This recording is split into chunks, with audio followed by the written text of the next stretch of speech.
Audate podcast. Today, we will be doing the weekly questions and answers for business growth, business mindset, business strategy. So, joining me today, of course, is Andy Audate, and I'm the co host, Lory Audate. How are you doing today, Andy? And happy Friday. Happy Friday, amazingly amazing, ready to go into the weekend, ready to party it up. No, I'm saying we don't party. We just work, grind, live our dreams. Literally this morning, what was it like at 8 a.m.? You said, oh, do you want to go on a date? You want to go to dinner? And then 5 minutes ago, you're like, what if we just stay home? That's the truth, though. Yeah. It makes more sense just to stay home today. Yeah, and also because you were traveling a big part of this week, so the week went by fast and we had like less of our normal dinner time. So today we'll be kind of regrouping. Yeah. Definitely looking forward to that. So I want to pivot today's podcast. So as you all know, we started doing the weekly questions and answers. So our hmm followers can submit questions, Instagram, YouTube. We're checking comments, we're checking submissions. They can also submit it, on our private groups. We have some private groups on Facebook. Some of the private programs that Andy coaches. So today I'm actually going to be asking the question that was submitted on Andy's Instagram. And it actually has to do with a question we talked about or topic that we discussed. I want to say it was like one of our early episodes. It was about pre-selling. Do you remember that episode, Andy? The topic of pre-selling before you're ready, before the product is developed? Yeah, I mean that's a strategy that I've adopted myself in my business, and I also help and advise other clients of ours to do that same strategy where they pre-sell their products and their services as well. Very true. Well, for context, in case somebody did not watch that previous episode, the strategy was if you're looking to either develop a new product in addition to what you already have, or you're thinking of launching a brand new product has never been tested in the market, the goal is to get clients feedback first or leads. You get on calls with leads, you get on call with your current clients, and you ask them what do they think about your new product offering, and you take payment. Did I summarize that pretty good or did I miss anything? Yeah, I mean, the question is, should you pre-sell? And the strategy here is that you don't have the product built out yet. You're gonna test the market out first, and you're gonna see if you should actually create the products. This is in the scenario if you don't have the product. So I'll give you an example. I think Elon Musk pre-sold the Cybertruck and made a few $1 million because he got enough people to put down between $100 to $1,000 or something of that nature. One of the ways that I've done it is, let's say that I have an online course that I want to sell and I want to promote that gives people specific knowledge on a specific thing. Instead of me actually creating the product, setting it all up, recording the course, creating the curriculum, doing the copy, the transcriptions, the PowerPoint presentations, doing the recording, editing the recording, setting up the funnels, setting up the email copy for the funnels, setting up the text message sequences for the funnels, building out the funnels, creating the graphics. Oh wow, that's a lot of work. And at that point, you wouldn't have made any money whatsoever. Instead of doing that entire process, what I'll just do is record a video, say, hey, this is coming. If you want to be the first one, you can buy it right now, and then send an email with that specific offer and say, hey, it's coming in a couple weeks, it's coming in a couple months, but you can get it in today. Yes. And actually, I remember when we did that episode on pre selling, I was doing research on how Tesla did it because I wanted to share how even large corporations, they have the seed money many times already. They have the investors, they're public companies, but they still do pre-selling. So good old Google here said that there was 2 million people who put down a $100 deposit, and there is still a wait list on fulfillment. So that gives you, I think, a pretty good motivation that people can even pay. $200 million. 200 two Raised. hundred raised almost a quarter of $1 billion, almost a quarter of $1 billion, $200 million, and they didn't even have a product. They said, No, let's see if fund it. people want this. Yeah. Because And people then want what this. they did, they actually used that to develop, get the materials, get the labor taken care of. So they didn't have to make the investment themselves. There was already just deposits. And then they're still doing fulfillment, by the way. I've been reading that they're doing about in sections. Like there's still a wait list to get the product fulfilled. I mean, a lot of people put in $100 deposit. So if Tesla, who is a publicly traded company, can go ahead and pre-sell just to check the validity of the market if they want to develop this product. So the way that it works is you might you might do something like this, right? Where let's say you have a concept for a car. Let's say you're a Tesla or something like Tesla. Let's say you have the concept for a car. What you do is you envision it yourself. Then you go hire a renderer who can like at least like show what it's gonna look like, and then pay maybe $1,000 or $2,000 to go ahead and render the actual product. Now I'm just talking about digitally, like maybe $1,000 a cost to create a web page and render it. Like the rendering is like the cartoon graphic of the actual car, what it's going to look like. And then from there, you go ahead and you market it and you say, hey, it's coming, and put down $100 deposit, and then you just keep marketing, keep marketing, keep marketing. And in this scenario, you might say, hey, it's coming in 2000, a year and a half from now. So you got 18 months to truly market this. Let it be picked up on the news. Let other people know, let your competitors know, like this is coming. And then as people start investing and you start seeing a demand for it, all right, team, let's go to work and let's start creating this product, right? Because we don't even know what it is. We just have a picture of what it could look like and it was crazy, but let's just start selling it. I mean, let's just start building it out after we have the money in. So that's a strategy, especially like if you're in like online marketing or digital marketing or even the cars. That's a strategy where you can sell. I mean, it's very common for people to pre-sell houses. Like, here's a model home. You walk into a Mm-hmm. complex. Here's a model home. Here's what it's going to look like, possibly. I remember when we walked our properties, it's like, it might have this window, it might not. It might have this closet, it might not. But the majority of the layout, if you remember a couple years ago, the majority of the layout is kind of gonna be correct. And it's like, okay, I'll still buy it. When is the house gonna be done? And it's like it's gonna be done next year. It's gonna be Mm-hmm. done 15 months from now. And that's how people make money. And you don't have to develop the product; you can just pre-sell it. Yes, which leads me to the question, and you already touched upon a part of it. So I'm going to share my screen. This is coming from one of your Instagram followers. Okay. Let me choose the one. Give me a second.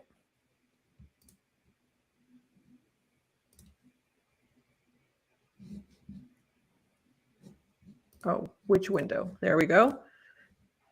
Okay, so this question is coming from Marsh Magnify. This is from your Instagram profile.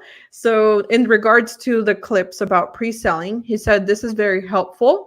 I'm building my course and considering a pre sell.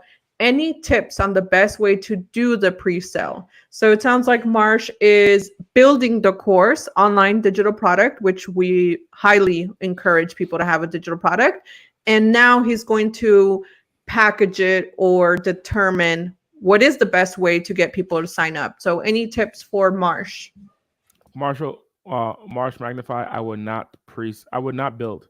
I would just focus on the pre-sale because you don't have a concept yet. Unless you have unless you're in a position where you have a specific niche and you're in a specific vertical, like who your target customer is. And on top of that, you already have a great relationship with them, and you're a trusted source. So meaning like you're Elon Musk to the car world. Like you're at a level, doesn't have to be as big as Elon, but you're at a level that you have a group of audience members that you are very clear and you know what their pain point is. And even though you know what their pain point is, you should still pre-sell. So I'll give you a scenario of how we did it. So I have a specific niche a specific vertical that I personally have a leadership over, right? And the reason I have this leadership over is because I've done what they're looking to do. And specifically, I'm talking to software entrepreneurs. And my team came to me and said, Andy, let's create a low ticket program. And I said, low ticket, man. What do you mean by low ticket? And they said $49 or $99, like less than $100 to get it up off the ground. Okay. And I said, well, how much are we going to sell it for? So, all right, we got it. $99, maybe $49. So we ended up, now it's today, it's $99. Okay. But when we launched, it was $49. So, and it was an online course, and it was a plethora of different courses and different tools to help people sell software. So it was specifically developed for software entrepreneurs.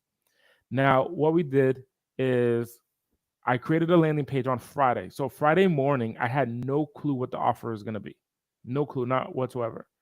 By Friday afternoon, I had an idea. By like Friday, I think 4 or 5 o'clock, I was clear on what the offer was going to be.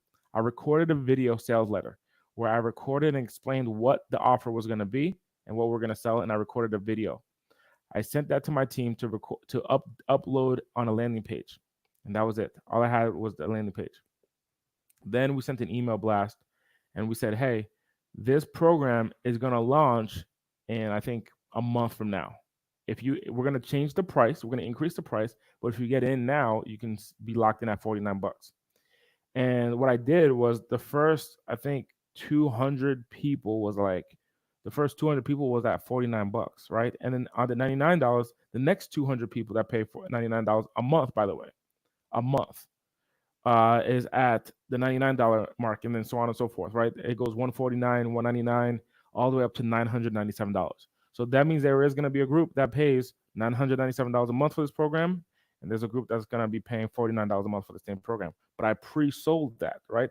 So I'm selling a $997 program. That's $997 a month, but I gave a tremendous discount for $49, and hundreds of people came in. Hundreds of people came in. And so the reason for that is because now I know that there's a level of interest. Hundreds of people that came in and they bought early, they essentially funded the build out. Because if I charge, let's say, $49 and one person bought, then I only made $49 minus the transaction fees, right? And that's not enough money to go ahead and build out an actual course, right? I couldn't even tell you. I had 1, 2, 3, 4, maybe 5 tech team members on my staff build out this program, and they built it out in a month. And we're so advanced. We're so advanced in build outs because we've built courses before that it would actually take someone else maybe 6 months to accomplish. We were able to build it out. You're still sharing your screen. So we something that would have taken someone else 6 months, we're able to build it out in literally 3 weeks. And in 3 weeks, we got it done. But the customers funded that, right? The customers that initially purchased the program, and they waited a month before they got anything. Because, we sent the email out, we marketed it a little bit, and then it was like, whoa, there's a few hundred people in here. And then we're like, okay, I guess now we could do it. But if we didn't have, if the results were, hey, you only got one person to sign up at $49, or 0 people, then I wouldn't invest into building out the course. So you don't want to invest in building out a program until you actually already have the customers. That's when you build out the program. It's until you already have the customers. Gotcha. So as far as action steps, what I heard you say is create a landing page, which will have at least an opt-in form. Does it have the price? Does that landing page say the price and the full details? Yeah. But you're pre-selling it, so you may not know what it includes, or you at least have a general idea. Yeah, you should have a general idea of what it's going to include. Like you want to communicate, but it all starts off in your vision. It all starts off in your mind. So you're going to have something in your head where you're going to say, okay, well, I know that I'm going to have this PowerPoint. I know I'm going to have these specific videos that speak about these specific topics, right? So you're going to communicate like, hey, by the end of this program, you're going to know how to do X, right? You're going to know how to build a house. Let's say you have an online program about building a house. By the end of this program, you're going to know step by step on how to build a house. Why? Because you've already done it yourself as the instructor. You've already built houses yourself. So you can create an online curriculum to educate people. But do you want to invest into building that out? Do you want to invest into the building out? You can. You can. It's just there's another strategy to it. Gotcha. Okay, that's actually my next question. So because you will have a landing page, you will have visual of what your idea is in the head. Because I think in your head, I think as an entrepreneur, the vision might be clear to the person that has the knowledge and the vision and the idea, but I'm a visual person. Like if there's no checklist or there's no list of showing me what I'm buying, I'm not going to buy, right? Like I'm not a Yeah. like I'm not motivated by like words. I'm like, what's the result? So before they create the landing page as homework, they would have to know what is the purpose of this course? What value does it bring people? What can change is the video topics, but you need to be very clear. For example, I'm going to show you how to make 100,000 in your business. I'm going to show you how to lose 20 pounds. I'm going to show you how to build your credit. It has to have a specific outcome through the knowledge that they're going to consume. So now you can build the landing page because you have your price, you have the value, Yep. and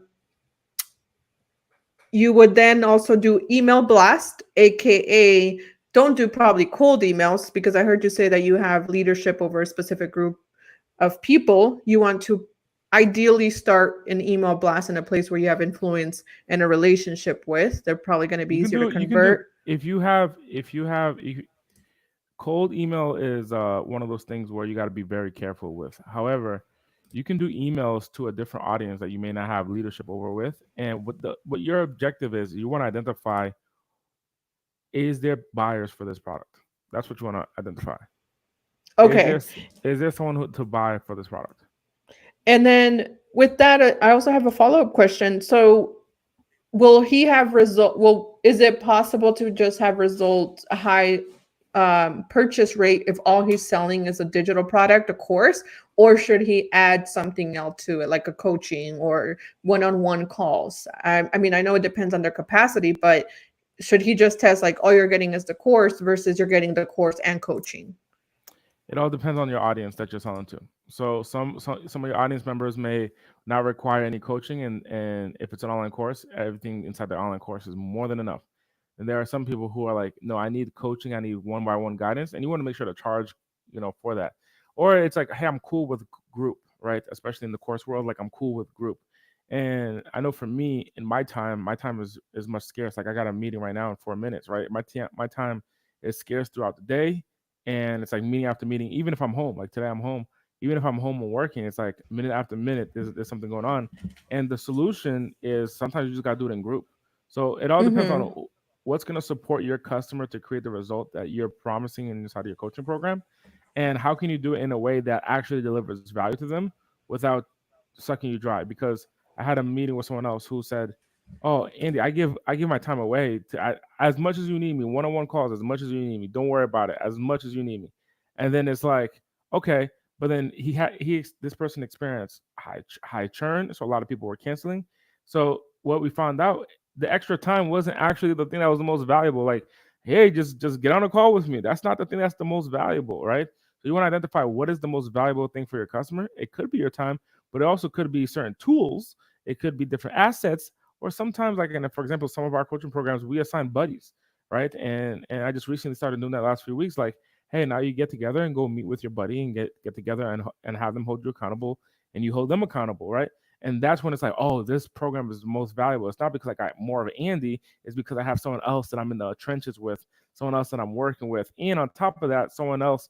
And also Andy gave me tools that I needed to use inside of my business that is helping my business grow. So sometimes not just about time. So you can of course add additional products, but you can communicate that will come when they purchase. So like, hey, you're gonna have the coaching program, you're gonna have some accountability buddies, plus you're gonna have one-on-one calls with me, plus you're gonna have group calls, plus you're gonna have knowledge on this specific thing through videos, and we're gonna give you tools every single week to help you grow your business, okay, or help you grow whatever. Well, at the end of the day, is that valuable? The answer is yes. Okay, cool. And do you want to buy it at this price point? If the answer is yes, you got a subscriber, right? But Mm. if it's only one, you may be limited to how much resources you have to create the course. And the worst thing that happens when you're in that scenario is all you got to do is refund. If you get one subscriber, one customer, and you're like, man, this is not going to work, then you just refund. And refunding that's the biggest lesson. Actually try to sell it. If they buy, then you learn. That's like you going to college. If they don't buy, then it's like you going to college because you learned a lesson, and now you know what not to do again, and then try again and keep trying until you prosper. Yes, I was actually going to add, should he set up a launch date and it's like that's it, you can only sign up by this date in order to mentally go into sell splits mode to get, let's say right now it's June 28th. Should he have a date of like it's going to go live on August 15th? So he gives himself just 30 days to sell. Uh, you can do that for sure. You can do that, and or what I've done is I just said, hey, this is this price. This is gonna be the price. This is the value of this. This is the price that it is. It's $997 or it's $497. However, I'm gonna give it to you if you sign up early. I'm gonna give it to you at this lower rate, and then from there, that's when you actually sell the program, right? So like today, like the program is $497 a month. That's how much we're gonna sell it at. But if you get in early, we're gonna give it to you at $197 a month, and that incentivizes the new account and purchase early. So yes, you can cut it off, or you can do it by tier on pricing. So give people the opportunity to get in at a lower rate, which solidifies the use of it, like them actually buying it, which solidifies them using it. Number two, it gives you cash flow up front to be able to invest into actually producing the program or the course. Gotcha. Okay. Well, that completes our Q&A for this week. We look forward to going into another session next week, so be sure to submit it in the comments. We hope you all have a great rest of your day.